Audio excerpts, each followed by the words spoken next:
I'm kind of pitching myself here as somebody who's an experienced investor, but always, I'm definitely new to this business as well. I just want to speak about this product and just how much, it has really helped me, propel myself, get better with talking with sellers, actually be able to close a deal. My strategies right now have been primarily direct mail, cold calling, and cold texting, and I've found a lot of success with Real Estate IQ, especially being able to get in front of customers, have engaging conversations, and of course, I'm hoping to use all of that to build my own business and eventually retire off. Excited to be here, and I want to say a big thank you to Real Estate IQ.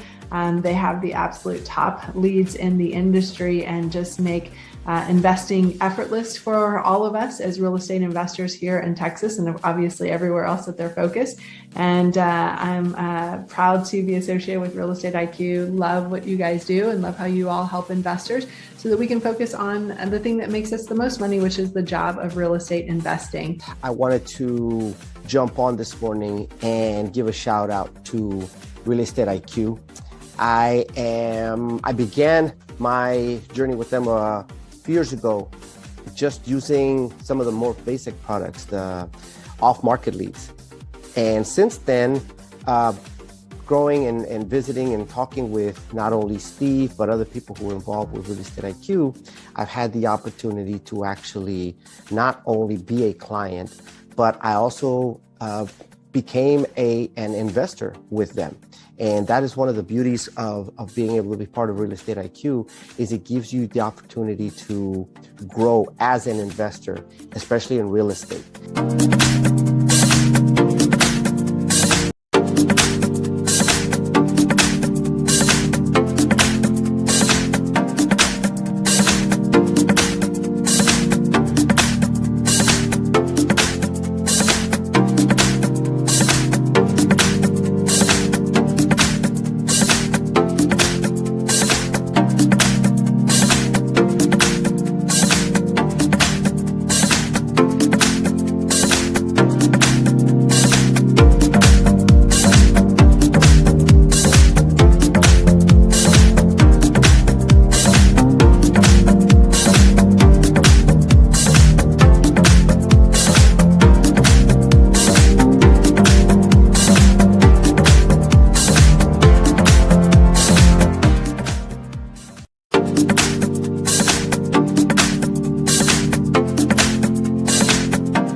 I'm kind of pitching myself here as somebody who's an experienced investor, but always, I'm definitely new to this business as well. I just want to speak about this product and just how much, it has really helped me, propel myself, get better with talking with sellers, actually be able to close a deal. My strategies right now have been primarily direct mail, cold calling, and cold texting. And I've found a lot of success with Real Estate IQ, especially being able to get in front of customers, have engaging conversations. And of course, I'm hoping to use all of that to build my own business and eventually retire off. Excited to be here, and I want to say a big thank you to Real Estate IQ. They have the absolute top leads in the industry and just make investing effortless for all of us as real estate investors here in Texas and obviously everywhere else that they're focused. And I'm proud to be associated with Real Estate IQ. Love what you guys do and love how you all help investors so that we can focus on the thing that makes us the most money, which is the job of real estate investing. I wanted to jump on this morning and give a shout out to Real Estate IQ. I began my journey with them few years ago, just using some of the more basic products, the off-market leads. And since then, growing and visiting and talking with not only Steve, but other people who are involved with Real Estate IQ, I've had the opportunity to actually not only be a client, but I also became an investor with them. And that is one of the beauties of being able to be part of Real Estate IQ, is it gives you the opportunity to grow as an investor, especially in real estate.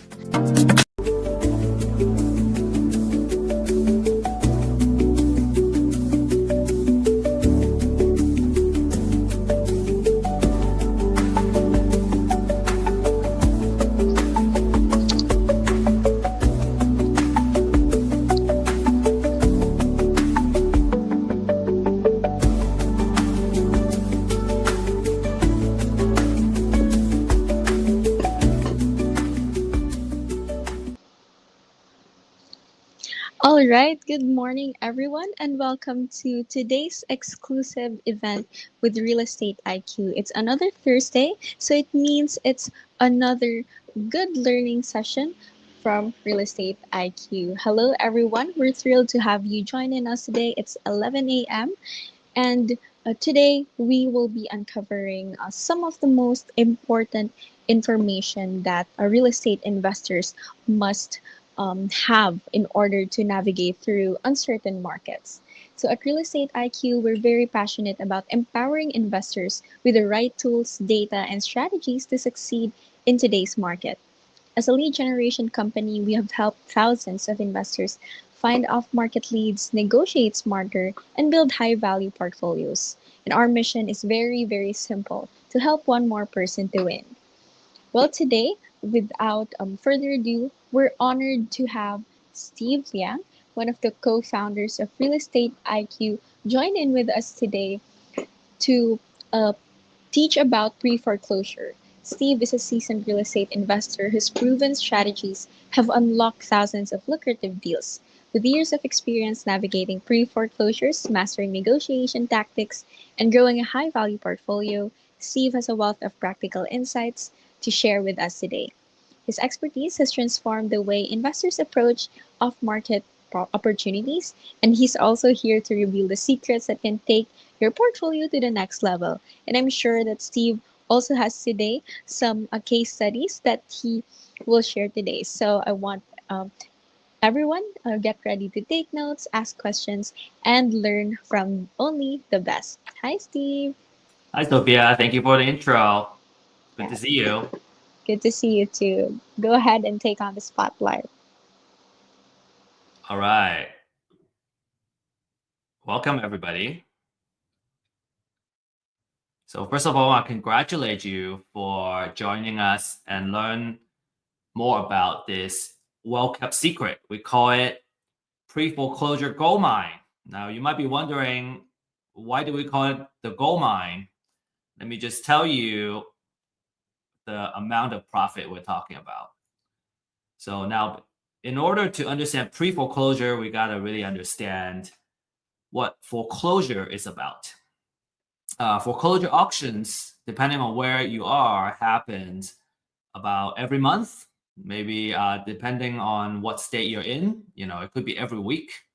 And it allows banks or maybe the county, depending on what kind of foreclosure it is, to auction off properties that have been late on their payment.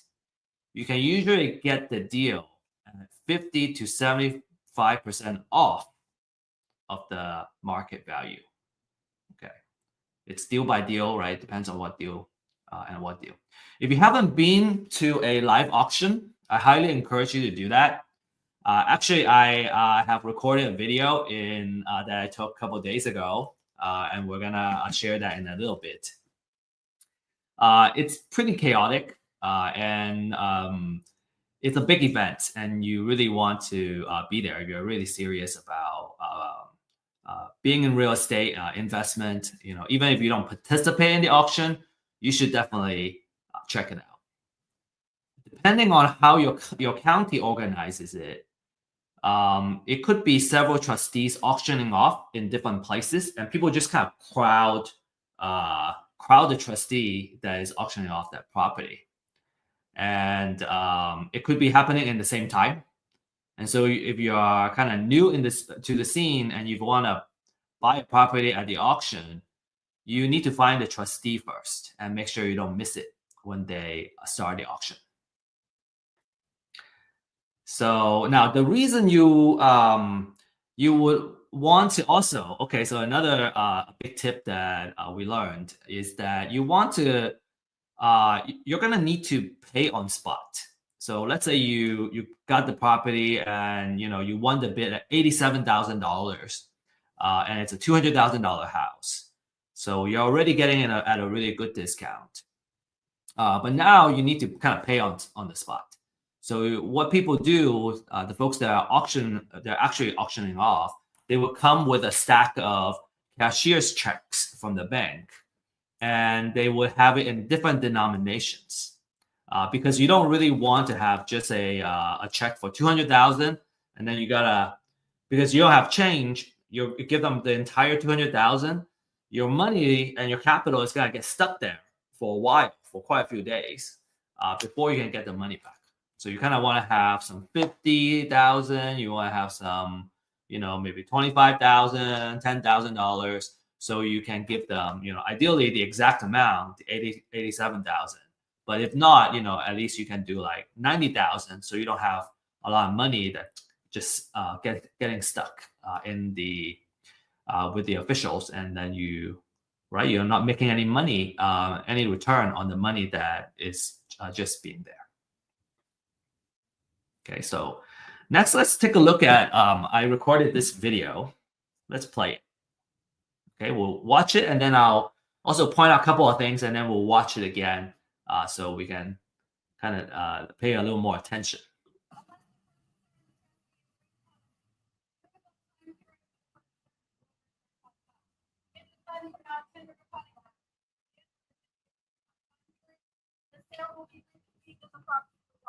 Yeah, okay, so really short video, about 10 seconds or so. So a couple of things, I'm gonna play again, but a couple of things I wanna point out for you is, number one, the lady was announcing and she was making the disclaimers before the auction start. So the auction hasn't started, she was just kind of reading off the things that you should know about before you really actually participate in the auction, such as you're buying it sight unseen, there might be other liens on the property and all that stuff. Another thing to notice is that it's very loud, and it's very hard to hear the person making the announcements. You really need to get really close to the person making these announcements so that you can tell which property is being auctioned off.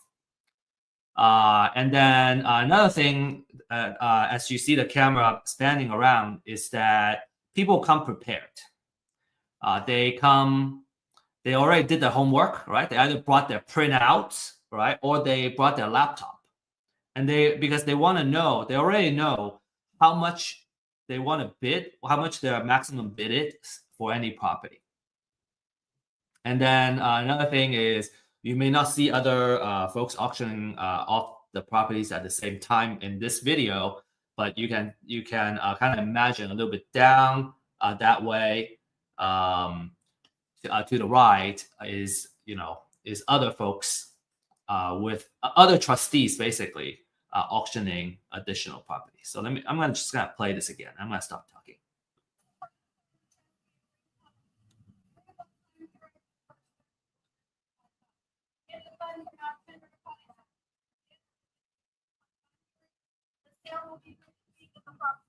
Yep. Okay. So that's it. You see a couple of players that are actively bidding on the property when the auction actually starts. So very, very interesting stuff. All right. Next. Now there are a couple of drawbacks when it comes to buying at foreclosure auctions. The first one is there is competition. By definition, in an auction, you got multiple bidders bidding up the property. A lot of times it's 1,000 at a time. So they go, 81,000. The next person goes 82, 83. So you keep going until somebody hits the limit and they stop bidding. So you have potentially a very fierce competition.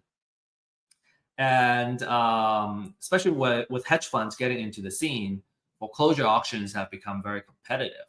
And some investors are actually complaining that because the hedge funds are so well funded, they're not afraid to overpay for a deal just to win it. And they make it hard for savvy investors to buy at a good price. The second one is, as I mentioned earlier, you gotta be prepared. You gotta have the cash ready in the form of a cashier's check, so you're ready to buy these properties. And then finally, you're buying the property sight unseen, so you're kind of taking a risk, right? If the property has been burned down and it's just a lot, and then you're bidding it as if there's an improvement, a property, a house in there on top of the lot, then you're taking on a big risk. Obviously, there are many ways that you can do to mitigate that risk, and there are services and products available. You can hire somebody to drive by the address and actually kind of check out, just make sure the property is not burned down, and they will take pictures and all that. So there are things that you can do to mitigate these risks, of course. Now, because of the kind of drawback from bidding at the auction, I think the biggest drawback is probably the fact that it's hard if you're undercapitalized, if you don't have a big piggy bank. How do you participate in the auction, right? And so that's why we like to get ahead of the game, right? Buy the property before they hit the foreclosure auction, because number one, you don't have as much competition. A lot of times you're directly interfacing with the property owner, and you can buy it directly from them. You can still get it from for a pretty good discount, and then again, you can directly negotiate with the seller, and you can meet with them face to face and all that, and make sure that you're buying it at a price where you can make a profit. So the natural question is, how can I find these deals, and how do I make these deals?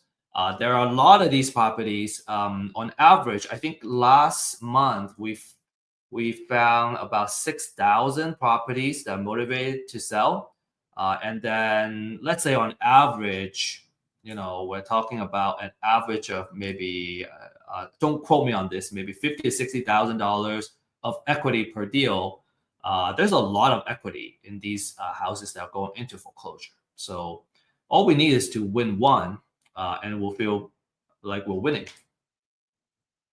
All right, so that's what this webinar is about. I hope we have kind of piqued your interest. And our promise is that by the end of this webinar, you understand the strategy and the process of how you can win foreclosure properties before they hit the foreclosure, what we call pre-foreclosure deals.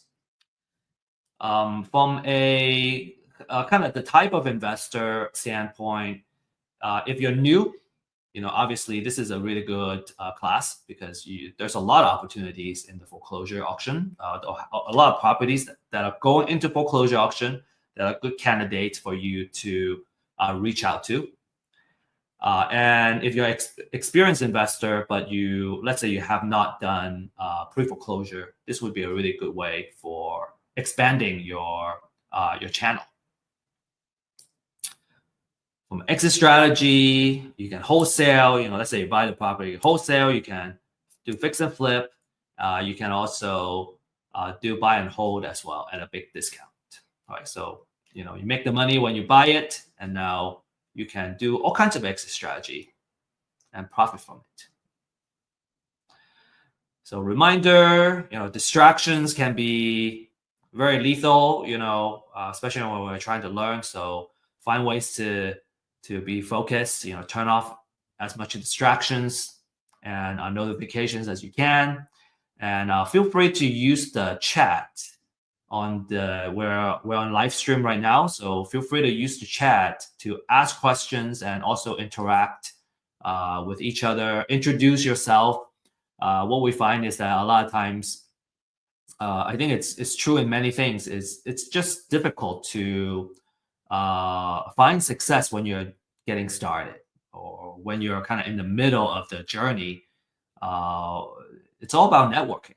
So what we find is a lot of times when we're attending the same class, the folks that are attending it together, you may find that you may want to partner up together. Obviously, we'll teach you about the pros and cons and what to watch out for when you partner with someone.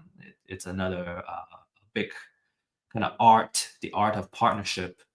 But it's always nice that you don't have to do it all by yourself. Okay, so make sure you take advantage of everything this class has to offer. Get connected and stay connected. Disclaimer, everything we presented here is for educational purposes, and you should always do your due diligence when you make any financial decision. We don't offer investment advice, financial or legal advice. Right? Make your own decision. My background is I have experience in marketing, data. I'm kind of a data guy, and we use the data for marketing. So kind of naturally, I'm also a marketing guy. And my background is in science and engineering, and I was always very interested in real estate. And kind of when I learned about real estate investment and the potential of profit that it can bring, it's very exciting. The struggle is that it's hard to find the right knowledge or the knowledge that you need. And then once we know what to do, it's hard to kind of get started because everything starts from the lead generation and the deal finding process. So it's hard to get good data and good technology. And then another big part is every single step when you're doing something new, it's very easy to get stuck. I get to a certain point and go, what do I do now? Right? Especially it's our first deal.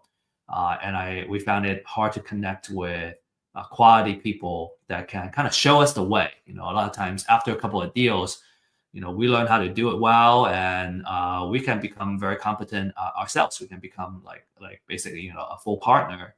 But in the beginning, you gotta learn. So having high quality people that are trustworthy is very important.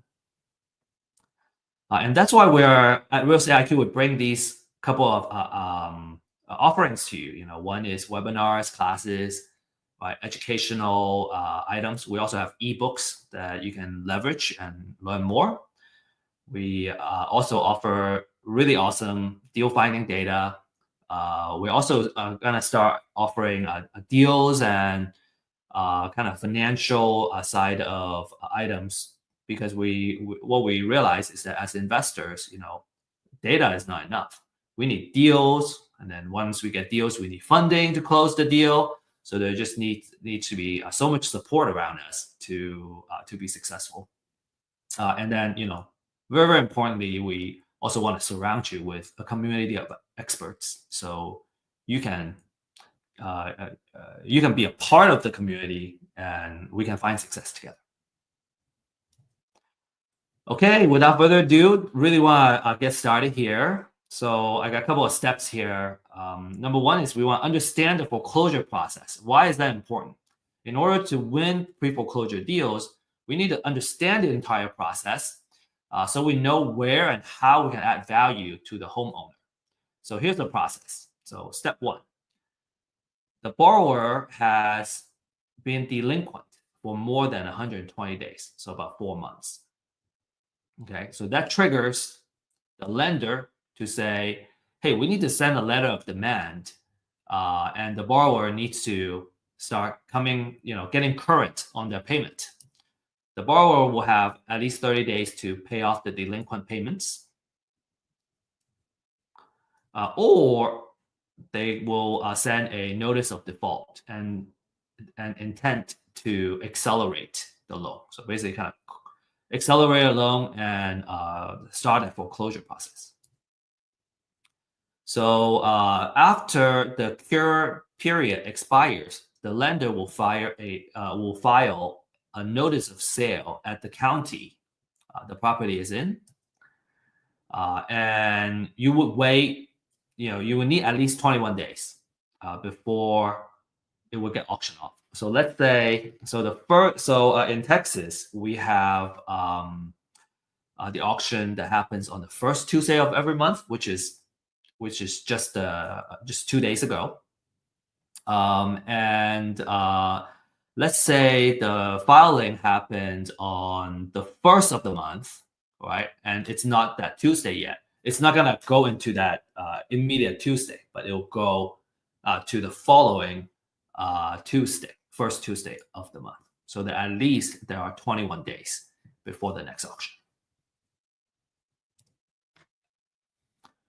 The property is usually auctioned off between 10 and 4 p.m. Different counties are different. Houston, for example, has the auction at a conference center. Most counties will have the property auctioned off at the courthouse. And it's like rain or shine or snow, it will happen. In fact, just a few days ago at the Dallas auction, it was raining, super hard. So it added more to the noise. It's super hard to hear, and it was wet too. The good thing is there was an overhang and it blocked off most of the rain. But if for some counties where you just need to be there with your poncho, if it rains, if you want to really participate in this. So the property will either sold to the highest bidder, or it will go back to the lender and become a REO. REO stands for real estate owned property. It goes back to the lender. So at foreclosure auction, okay, after it gets foreclosed, the borrower may still owe money even after the foreclosure. And if the total debt is not fully paid off by the foreclosure sales price, the lender may choose to seek what we call a deficiency judgment against the borrower. So what that means is there's a possibility where the homeowner, normally do they lose the house during the auction, they will owe more money. So it's a really tight spot, really bad spot for them. Okay, and a lot of owners need to understand it. Sometimes they just go, I give up. I'm just gonna, let go into foreclosure. Well, not so fast. Maybe you need to consider, what are some consequences if you let it go there.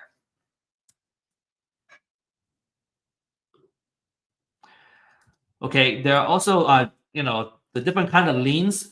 If there are junior liens on the property, so let's say the foreclosure is about the primary mortgage, and there are maybe some second liens and city liens, all kinds of liens, HOA liens on the property. Well, the foreclosure is gonna wipe out all those second mortgages and junior liens, but the foreclosure doesn't eliminate debt. So even though the lien gets removed from the house itself, right? So that as an investor, let's say you win the property, you don't need to worry about those junior liens. But as the borrower, they are still potentially on the hook. So these lenders can still go after the borrower. Another thing is that you have federal tax, state tax, and local tax liens. They would still survive, which means that, let's say you're the investor, you won the bid, you wanna know what federal liens are on the property. You want to know if there's any state, county, or city tax liens. Those are senior liens, and it's likely that you will still need to pay those liens as an investor. Okay, which is why it's very important to do proper title research. And we have learned, have gained a lot of lessons doing title research recently. And yeah, you gotta be extremely thorough. You gotta have the know-how to do it. All right, next, we need to know which properties are going into the auction, okay? So how do we find out? Well, there are ways you can research the data yourself, or you can buy it, okay? So what the couple of lists that you want to look at is what we call the pre-foreclosure list, the motivation for these motivated sellers, right? And again, our purpose here is to see if we can buy the property before it goes into the foreclosure auction. The market price is between $200 to $300 a month for an entire metro area. Okay, I think it's still a really good investment, because let's say you win a deal, wholesale deal, and we're talking about $10,000 profit. So it's not that big of a price to be paid. Another thing you can ask for is called the appointment of substitute trustee. So this is another kind of data where in the foreclosure process, if you recall, one of the first steps that the lender would do is they would appoint a local trustee to handle the foreclosure process. And so that's usually a signal, if the appointment of substitute trustee has been filed, that's usually a signal that the house is going to go into foreclosure. So that's what we call a pre-foreclosure. And you get to be more ahead of the game for those, more ahead of the game than the folks that are just looking into pre-foreclosure. And you can do marketing, and you can kind of reach out to them. Perhaps the drawback for this list is that they are not as fully motivated. They know they still have some time. They understand they have a ticking time bomb, but it's not like the foreclosure date has not set usually in this case. So, but it gives you more time to do marketing and kind of nurture these folks, nurture your leads. All right, so a free way to do it is you can Google your county name, and then you say notice of sale, and you should usually get to a website where you can start looking at the foreclosure document. So this is what a foreclosure document looks like. It talks about, this one has the address, it has when it's gonna show up and all that stuff. There's a lot of information here. Time and date, and the county is going to get auctioned at. And then you will need to do some further research of who the owner is. Sometimes the owner is on this paper. Sometimes you have to do further research. And the amount owed is not public information. So, there's a lot of digging for just one record. And usually, when people ask, should we buy or should we find it ourselves? My typical answer usually is, if you know how to do it, you're better off outsourcing it. If you don't know how to do it, you may want to do it just to learn and appreciate how much work that goes in there. But ultimately, this is not worth our time. It takes 15 to 20 minutes of research for just one property. And when it comes to lead generation, I would want to market to hundreds of prospects, all right, hundreds of leads, because it's always a numbers game. So I want to make sure I market to a good enough of quality leads, so that I can I can win one. It's just not worth it. These are the volume of foreclosure filings in a couple of the major cities that we cover, and it's just not worth the time to do research on every single one of those properties. It's just impossible. It's so much easier just to kind of outsource that. Right? I would do certain things myself in where my time is going to return the most, such as managing the marketing campaign and maybe like doing cold call, making connections with the homeowner.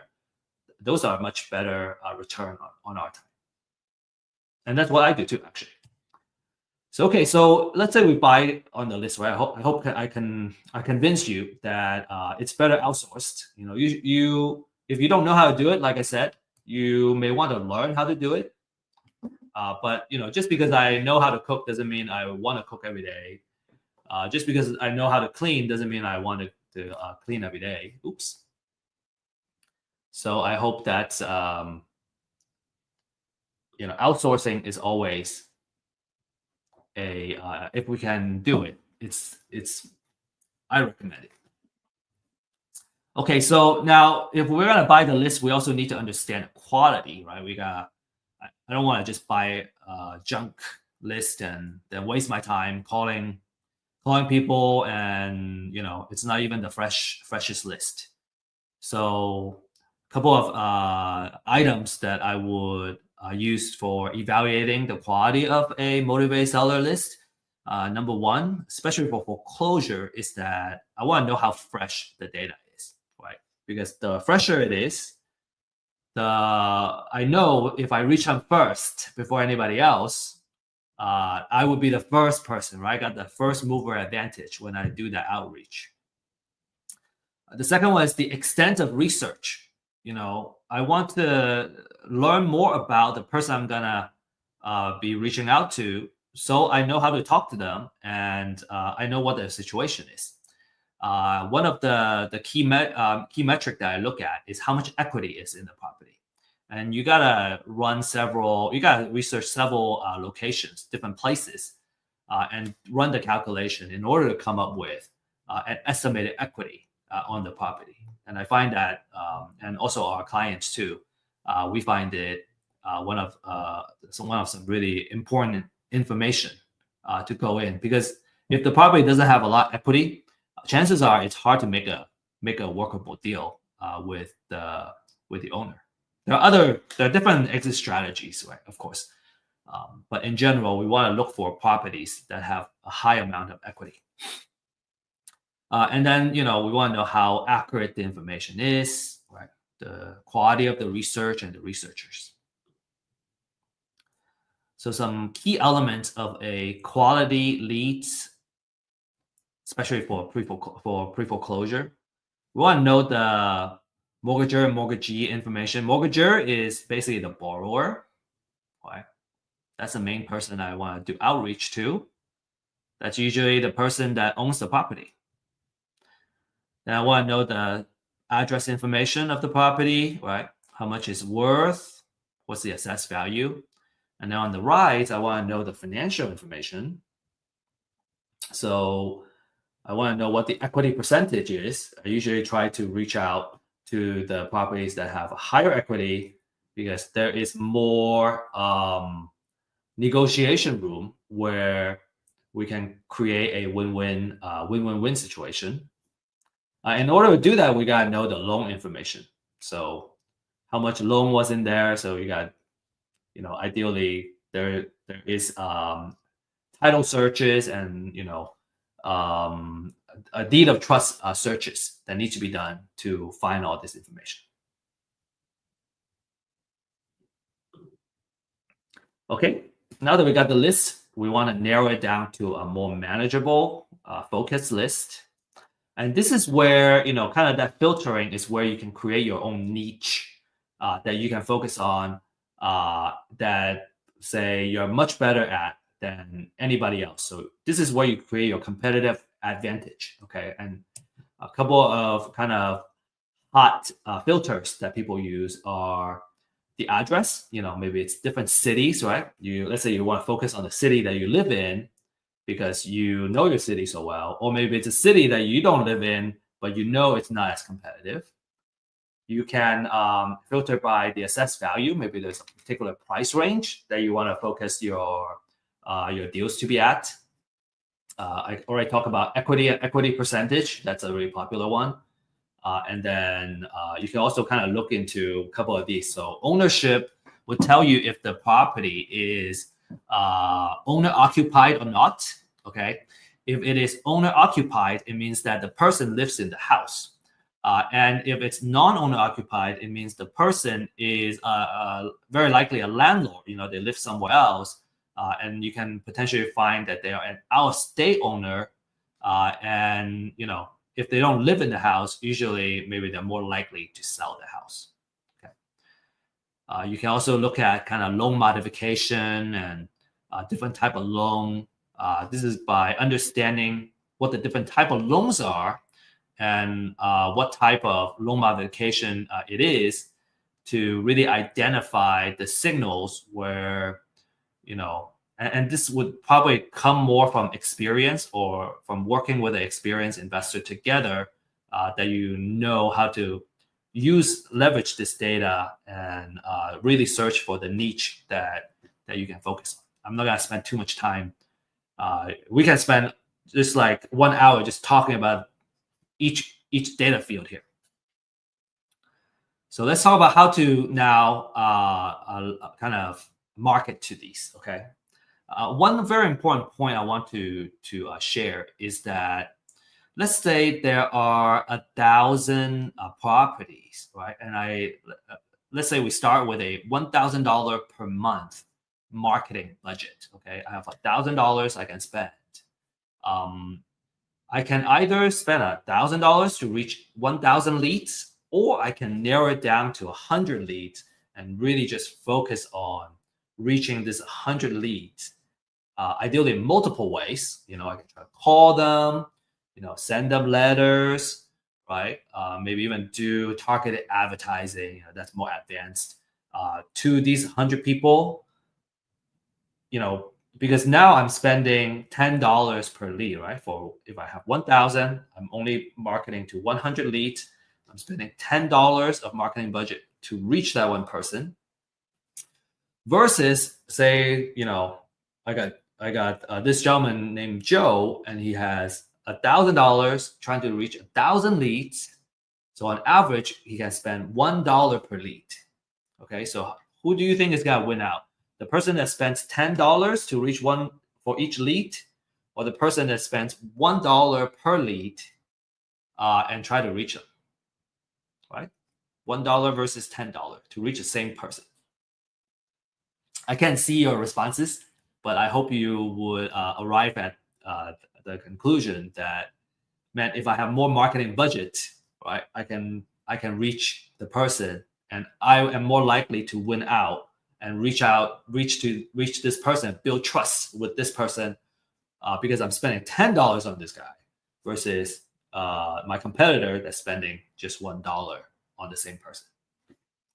And there are many things that you can do, right? With $10, with $1, man, $1 buys us a stamp and some change, and I don't know what to do with the change anymore. It's so hard to.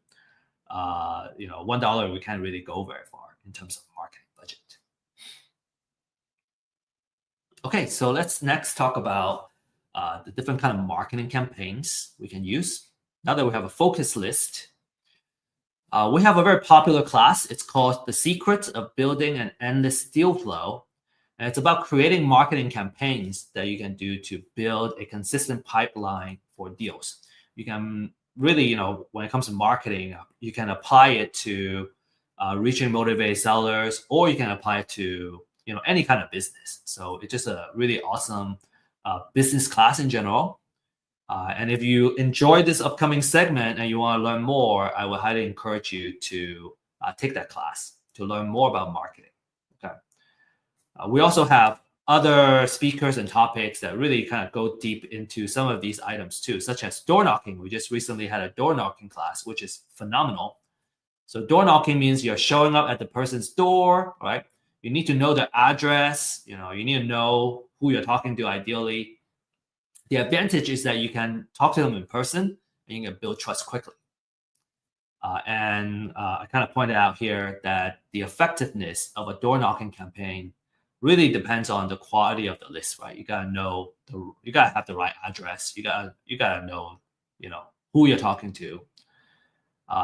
This allows you to talk to the homeowners in person, and you get to see the house right away. A lot of times, let's say that they're already ready to sell. You can just go and see the house. You don't need to make another appointment to see the house. To be successful, you need to have the ability to strike up a conversation and build trust very quickly.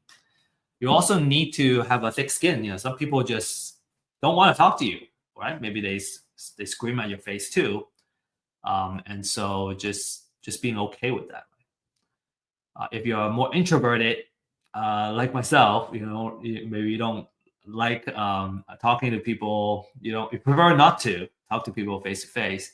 You're gonna try other marketing methods. Door knocking is by far the most successful campaign and marketing method that I know. Through our clients. Next is you can do cold call. So we provide a skip trace service. So we skip trace all the properties that are going into foreclosure. You can have multiple phone numbers you can call, and just a tip is that when it comes to phone numbers, because we're using a third-party service, it's very hard to guarantee quality. And usually phone number skip trace, it's just very difficult to get 100% accuracy. So usually we get about 70% hit rate and 70% accuracy. So there are folks that you call and maybe it's a wrong number. That's okay. We got all these numbers, so we can just keep calling.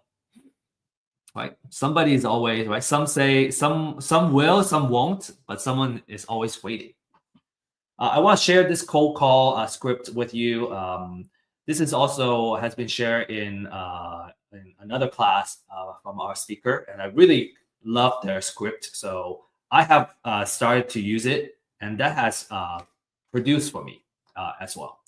So when you call and they pick up, right? So all you need to say is, hi, is this Mr. Lawrence? And then they go, yes, this is Lawrence. Who is it? And I go, hey, my name is Steve, and I'm just curious if you're aware that your house may be under foreclosure. A lot of times they're already aware. I have had call the same person that same name. Sorry, a person with the same name, but just a wrong number, and then they say no. But most people they're already aware, and maybe they're already working with an attorney or something to try to come up with a solution. And so I really like this number 2 and number 3, where number 1 is, have you been able to get with a bank to review any options? Some people may say, no, I don't know how, or, I'm broke. I don't know what to do. That's a really good opening for you to make an appointment, right? Because our job is really to kind of give them a solution, explore different options where they can see how they can stop the foreclosure. Oh, okay. Another thing that I have learned is that if our approach is to ask if they want to sell, usually I got a lot of a lot of unpleasantness coming back at me, and ever since then I have kind of readjusted my approach and just kind of be an advocate for them. A lot of folks don't want to go through foreclosure, and they don't want to sell. They want to stop the foreclosure. So it's much easier to try the approach of helping them stop their foreclosure and explore the different options that they can do. Okay. And then number 3 is, have they told you that have been approved? So let's say like they already kind of got somebody working on it, but until they got an approval, the house may still go into foreclosure. In fact, like, just last week I was calling a couple of folks, and they already had somebody helping them work on it. Like, they were either waiting for an attorney, or like they have started working with an attorney, but they didn't get a written confirmation that it's gonna happen. So my advice to them is, make sure you got something written by the end of Friday, so at least you still have, next Monday to kind of follow up. But like by Monday, if you don't get that, your house may go into foreclosure. So it's okay that we don't win the deal, but at least we're helping them, right? The other one I want to share with you is the voicemail script. Okay, this has worked out. When I have scripts, what I realize is with enough practice, I can overcome my call reluctance. And maybe it happens slowly, but if you can just kind of set a goal to make 5 calls, 10 calls to start, maybe sometimes, let's say you're just getting started, just making like 1 or 2 calls just to do that. It will help you kind of break through and get really comfortable, because it's all about having practice. So this voicemail script comes from a book called Rainmaker Conversations, I think, or like How to Become a Rainmaker.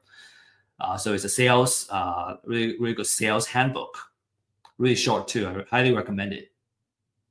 So without reading this to you, I'm just gonna leave it here. You can take a screenshot and practice it and see how well it works for you. Okay, I'm gonna leave it up here, and I'm gonna start moving on.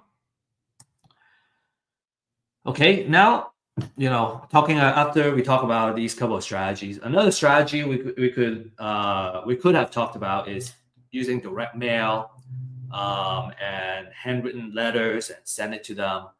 Usually these campaigns are best when it's all combined together, trying to reach the same person in different ways. That usually works the best.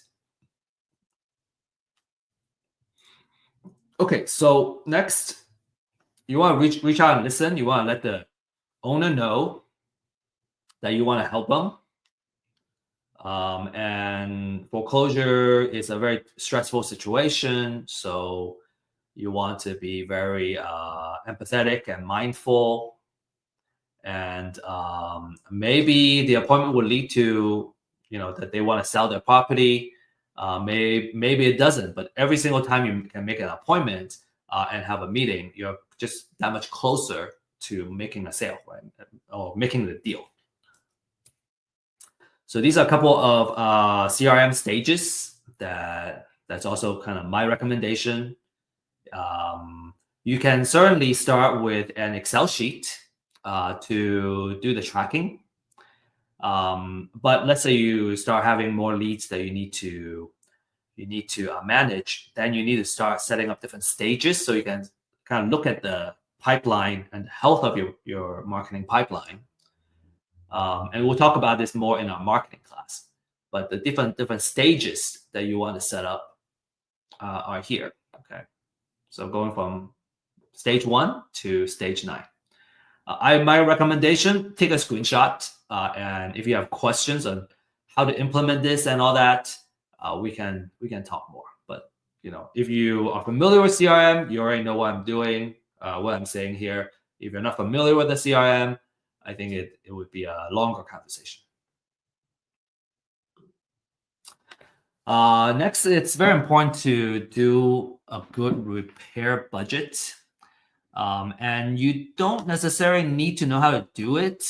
I just want you to be aware. If you're new, right? I just want you to be aware that the house very likely is going to need repair to bring it up to the after repair kind of condition, right? And when you make an appointment and meet the seller at the house, you have an opportunity to come up with the repair budget and come up with the estimate. So the better you are at doing it, the more accurate you're gonna be, and then you can come up with the best offer. Right? You can come up with a really good and solid offer. If you don't know how to do it, bring in someone who has the experience and have done it before, so that they can come up with it, and then together you guys can kind of walk through. And usually it's much better if you're new to have somebody kind of show you the way, so that over time you learn how to do it. So it's just a very important part of the offer. So you can do it yourself, about 20 minutes. With practice, you become an expert. You can't bring a general contractor usually unless you already have a contract in place. And then, like I said, a recommendation is to have a mentor or coach or a more senior partner that can come in and kind of fill that role. Okay, so next step, real quick, you want to, now you can negotiate the price. All right, let's say they want to sell, and it's in a situation where you can give them an offer that can create a win-win. You want to focus on their needs, all right, building trust, getting to know their family situation or their personal situation, and you want to know your numbers. So know how to come up with an offer. And I'm not going to dive too much into the formula to come up with an offer. We're assuming that you know how to do that, or if not, that you're gonna kind of read up the literature on that, what we call maximum allowable offer. Okay, we'll have another class if you don't know how to come up with offers. Actually, next Thursday, we're gonna talk about some details of different exit strategy and the formula that you should use to come up with your offer. So, if you don't know how to come up with your offers, no worry, you're gonna learn that next Thursday. All right, so let's say you come up with an agreement, then you can put it in writing. Okay, so there are many things that you may end up negotiating for. It could be the price, the sales price. It could be the terms of the payment. Maybe it's just all cash, or maybe it's a owner finance type of deal. It could be how much earnest money you're gonna put down. How long it takes to close. There are quite a few kind of discussion points that you got to finalize in order to put it into a contract. And when I first had to do it, it was also very difficult to learn how to come up with a contract. So, having somebody that can walk you through it is something I highly recommend. You can learn so much faster, when you don't need to struggle through every single step yourself. All right, and then there might be title issues to be aware of as well. You want to know if the property has other liens. Maybe there are junior liens and some senior liens on the property. So you want to work with an investor-friendly title company. Also, kind of have a way to do the title research, which I think I'll talk about in a couple more slides. And just understand how to do the homework and do the title research. Closing, I have had very awesome, closing. There was one where let's say you agree on closing on a particular day, and that it just happens. But I think it's a little more of a minority of the case. There's usually some delays, right? Let's say you prepare to be closed on Friday, and actually sometimes it doesn't close until later. So just kind of be prepared for contingencies, and if you have a good contract and a seller you already built trust with, you can minimize a lot of the problems. So, but it's just be prepared for things not going the way that you plan to go, and just be flexible. I remember my first closing; it was very nerve-wracking. You think it's gonna happen to this day, and you're you're just like prepare and on standby this whole time, and then it doesn't happen. Next day it doesn't happen. Next day it doesn't happen. Could be kind of stressful the first couple of times. After a while you get desensitized. You get better at it. Okay, so to recap, okay, we talked about the foreclosure process, understanding how the foreclosure works, and the gap where we can leverage a pre-foreclosure list and outreach and buy the property or help the homeowner stop their foreclosure before it hits the foreclosure auction. We also talk about different marketing methods and the CRM stages that you can set up to manage your leads. Again, if you're interested in the marketing side of things, there's a class that's available. You can also kind of request. I'm more than happy to deliver a marketing class. I always like talking about marketing. So let me show you a couple of case studies. Okay, all of these are provided by our clients, and some of the names have already been blurred out for their protection. This one, for example, is a $46,000, $500 profit, and this is a wholesale deal. Okay, the next couple of deals is all wholesale. These are big profits for a wholesale deal. Typically, just once you want to set the right expectation, is that $5,000 to $10,000 per wholesale fee is already a really good profit, and these are just very outsized profits because we have this awesome client that just does so well, and we kind of handpick the most profitable ones. Okay, so the next one is even bigger. The next one is $85,000, and then the next one is $88,000. So again, don't let these big numbers kind of set your expectation. Expect about $5,000 to $10,000 if you wholesale a deal in terms of making how much profit you can expect from a deal.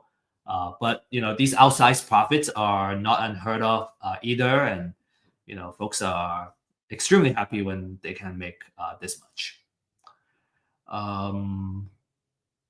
Yeah, and one of the success stories that I share is actually the client that shared these cases. All right, so you might be wondering how you can get started. So I got a 3-step process for you. Number one is you want to get a pre-foreclosure list. The more information, the more relevant information, of course, the better. So the benefit of having first-hand data is you have the freshest data available. You can get extensive research done, such as estimated equity. And at a very limited time, you can also enjoy the disruptive pricing that Real Estate IQ has to offer. This is an example of what the interface looks like. Very easy to use, simple to use. You can come in, you can export the data, and then you can start doing outreach. So we got 2 pricing here. One is just the address itself, and then the other one is a skip trace. It comes with skip trace, so you can have phone numbers that you can call as well. Again, just wanted to reiterate that skip trace, because it's not our first-hand data, we have to buy from a third party. It's not 100% accurate, and you shouldn't expect to have 100% accurate phone numbers when you skip trace. It's more likely the norm that you're not going to reach the person. And I think if you have that expectation going in when you make cold calls, then every single time there's a good hit, like you go, oh, wow, I hit the voicemail and this is the person I'm trying to reach, I feel excited. So I just want to adjust everyone's mindset, especially for those that are ready to get started. You want to do this with the right mindset, and then you're going to be very, very successful. Number 2 is you want to become a community, find a mentor, join a community, and kind of leverage folks that have done it before. Find someone you can trust and be willing to be held accountable, right? And help you form the right habits to make happen. Real estate investment doesn't need to be a full-time thing. You can get started with, I think, as little as 5 hours a week. Over time, it may take a little more time, but you can kind of, like, if you're just looking for a side hustle or a buy 1 or 2 properties. It doesn't take up that much of our time, and you can do extremely well. Okay, number 3 is you gotta do the title research. The cost for title research is between 40 to 75 per property, and that's through a title company. There are different service providers that provide title research. We're actually working on a title research project right now, and we want to offer this service at a better pricing than what's on the market right now.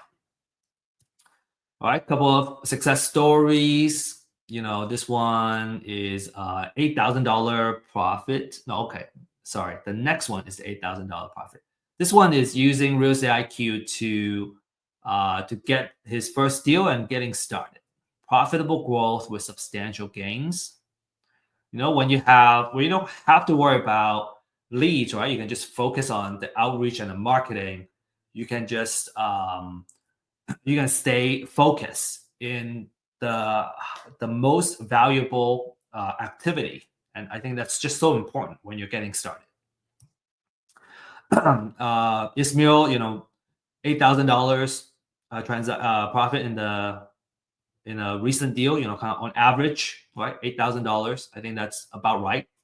We see about 7,000, 10,000, 5, 7, 10 is usually the number, right, for a wholesale deal. And then Daryl said, he got 4 deals under contract, and already got about $1 million of contract value, and then he's expecting to make 10 to 15% of profit margin out of that. So, not bad for 9-10 months, and we're talking about $100,000 to $150,000 of like equity that you made. And these are, I think, not a rare story. These are very common stories. If you know how to do it, you got the know-how, you got the right path, the right way to execute. Within a year, maybe sometimes a little longer, you can build a pretty good amount of equity, real estate equity, in the deals, and then you're looking good. Maybe it's not liquid when you sell. When you sell the properties, when you become liquid, but when you're sitting on those equity, it's kind of really nice as a real estate investor, knowing that you have built the equity and the wealth already within those deals. Okay, to learn more, you can use this link here, and maybe I hope Sophia, you can help me send this link on the chat as well, in the class chat, so you can book a one-on-one consultation with us to learn what it's all about. Experience the power of firsthand data. And then the next thing I want to recommend to you is learn by doing. We have an event every Friday at 9:30. We're working on the link right now, and you can send me a email at steve.liang@realestateiq.co, and I will send you the link to join. And this is more of an invitation only. We want to have a serious and high quality folks that want to do deals with us together. So for example, tomorrow at 9:30 we're gonna have another session. So if you're interested, I look forward to meeting you and seeing you in person, getting to know you. All right, so this is to conclude everything. I hope you really enjoy this class, and if so, please scan this QR code and give us feedback. If you hate it, you don't like it, this is terrible, useless, it's a waste of your time, please do the same. Scan the QR code and give us feedback, just so we know how to improve, right? How are we doing a good job, or are we doing, or is there something we got to fix? So really appreciate your feedback, and thank you for joining us. And we'll give you a prize just as a thank you for sharing your feedback. And finally, best of luck and happy investing. Remember, again, that next Thursday we have the next class, which is how to find great investment deals, where we look at the different type of exit strategy and formula that you're going to use to come up with the right offer where you can make money on the deal. And then tomorrow on Friday, 9:30, you have the online meetup, or MAP online meetup, where we really talk about live deals. We can go over some case studies as well of actual deals, and just learn by doing. If you have a lead, you need help how to close it, or already got a deal under contract, and you want to know if it's something that you can profit on, because sometimes we're seeing is that the folks can get a deal under contract, but then because the term and the offer were not done well, you can turn it into a profit because your offer is just way out of whack.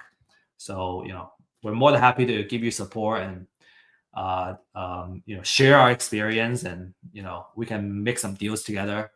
So that's it. That's all I got for today, and you can save my email address, and I look forward to getting in touch with you. Thank you, everybody. Okay, So Sophia, the stage is, I'm passing the stage back to you. Yes, so actually, we have a lot of questions and comments during Wow. the event. So, would you mind helping me go through all of them and address these Yeah. comments? So, first, I think you have mentioned this earlier on how can you know what properties are up for bid. I think this one is for the auction. Yes. So that's where you can get the pre-foreclosure list, and then you will know that those are the houses. Now you got to understand that because it's possible that the house that was scheduled to go into foreclosure may end up not going to foreclosure. Mm. So there are times where let's say you do all the due diligence and you try to buy the property at the auction, it already got bought up by another investor, for example. So it may not show up there, but you got the list, so that you know which ones were kind of scheduled to be there. Okay, so this one from Michael Williams. So from time of county posting to time that data is made available on REIQ, how fast is that or fresh is that? How quickly are the leads provided in your list? Yeah, typically we can offer you about 2 days to add. Some counties faster, some counties maybe a little bit slower.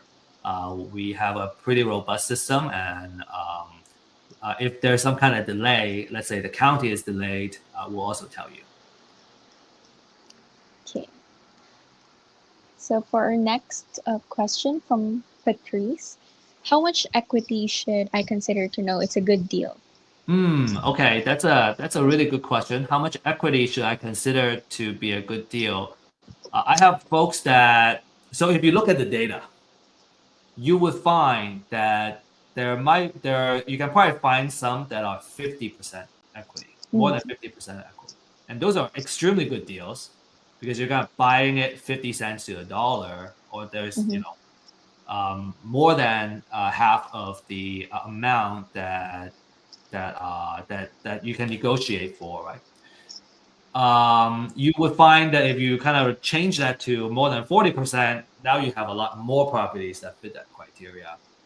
So I don't know. I think maybe depending on your strategy. So if we're kind of really focused on the amount of equity, I think more than 30 to 35, those are really potentially good deals.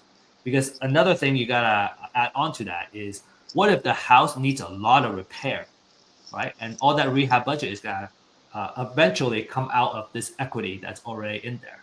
So you kind of want to have some buffer there.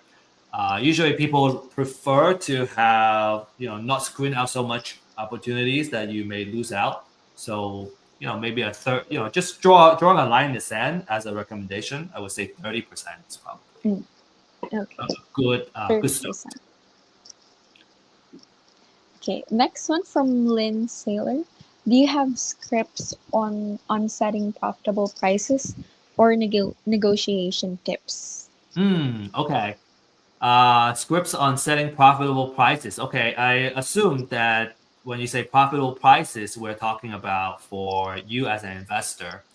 I would, my approach is I want to be transparent with them. And what we find is that, and I think we'll go over this in next week's class, there's a formula that we follow to come up with the offer because we need. So first of all, we need to make sure that we can make a profit because we're in it to, right? It's a business. There's overheads, right? We still want to be able to, this is not a charity, right? So the formula already have the built-in numbers that you want to use. And so a lot of times I just tell them, hey, because of the other kind of cost that's involved, I need to follow this formula. And based on the number, this is how much I can offer. Like, there are folks that really want to know, I just write down the number for them. And then, then we're solving the problem together instead of, going head to head. And I think, at least in this case, you really want to have we're in it, we're facing the same problem together instead of we're negotiating in a hostile situation. Yes, because after all, you need to build a relationship also with the homeowner. So Right, you don't want to be hostile. Yeah, a couple of approaches, our speakers have also shared in the past is, that you guys we are on the same side and there's a bad guy. We're trying to fight the bad guy and we're not fighting each other. And I really like that mindset and the positioning. Okay, well, we have Ray here. Ray is a beginner. I want to learn how to find, approach distressed homeowners, get property under contract, and then wholesale contracts. What is your recommendation? Oh yeah, and Ray, I think my recommendation is to join our class at 9:30 tomorrow. So it's a meetup, and so we can go over the process and all that. This is the how to find, approach, get property under contract, the entire process.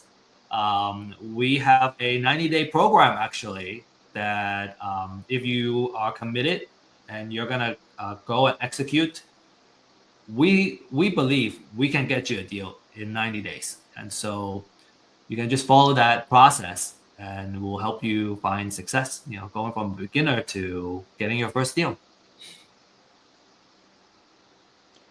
Okay.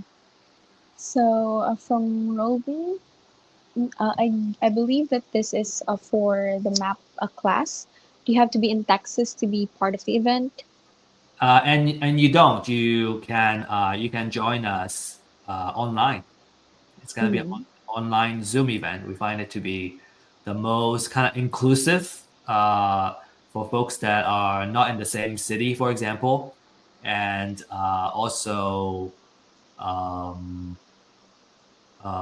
what do I want to say? It's the most inclusive because we can do it online. Oh, and it's the most efficient because you don't have to actually go to a place. You can just, right? It's just so much easier to meet when we can do it online. Yes. Okay. Then lastly, we have from Maria. What does REIQ's data look like, or what can I get from the data?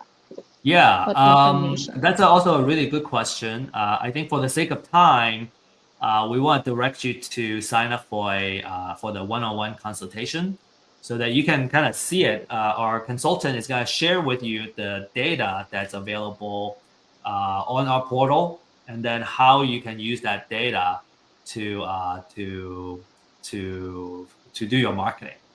What about, so Rodin is asking, the 90-day challenge. Okay, you want to sign up for the 90-day challenge. You can also talk to our consultants. Join our one-on-one consultation and ask about the 90-day challenge. We'll hold your hand and we'll help you make your deal happen. You just gotta commit to like showing up and also doing the work, and you get a deal in 90 days. Okay, so I guess that's all we have for today, Steve.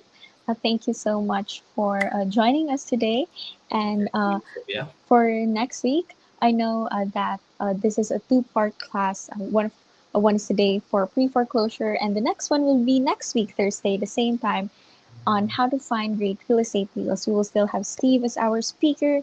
And if you want to register and continue this conversation on how to get deals, how to start, then you can register through this QR code. So let's give you time to scan that QR code. We'll give you around 5 seconds. Thank you.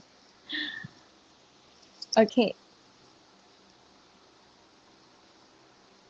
Additionally, we have, again, to reiterate Steve's point, we have a map class tomorrow at 9:30 a.m.